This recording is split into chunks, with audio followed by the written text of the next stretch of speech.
guys. Since I'll be teaching you this class, I get to do this one thing that I always see in films.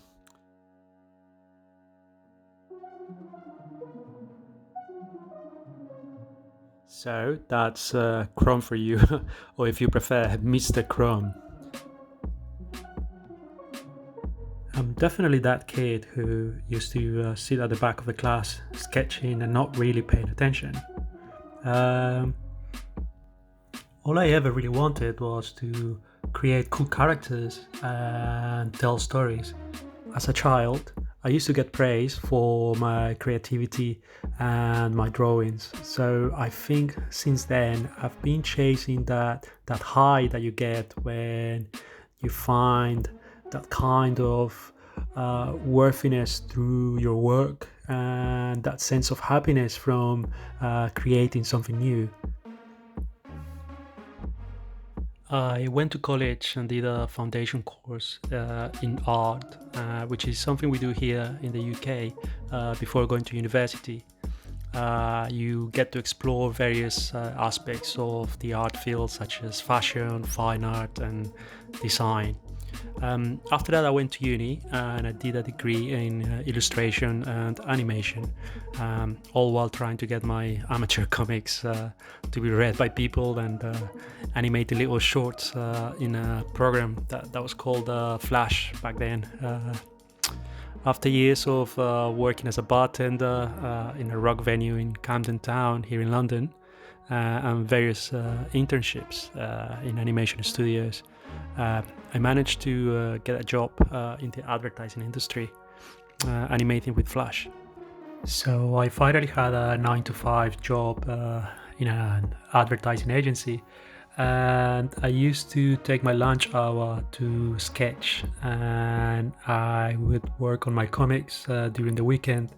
I still remember uploading all my work to DeviantArt and not really getting attention from anyone, and it was quite disheartening.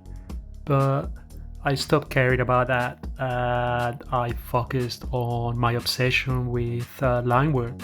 I really got into the work of people like Taiyo Matsumoto and Italian artist GP, who have this kind of loose but very effective type of line work that would deliver the idea that you wanted to in a few lines. Is what I came to call economy of line, and I really got into it and I wanted to achieve something very similar to that.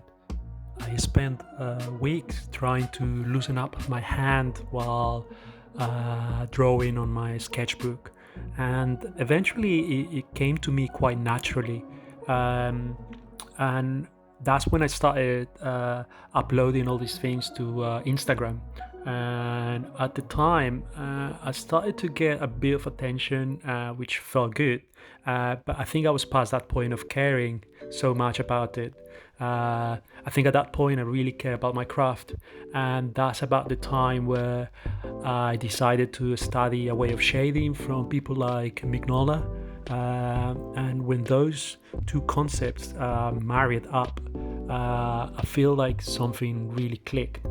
And I think that's when I genuinely got real attention from people around the web, and it became what, now many may call a very distinctive style, and it brought that attention that I needed on my work.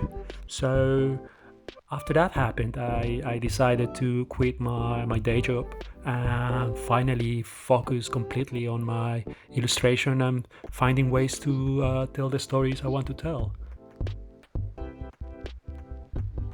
Today, I run a successful online shop, successful Patreon, where people support my work, and I published my first mainstream comic with Dark Horse Comics in the US.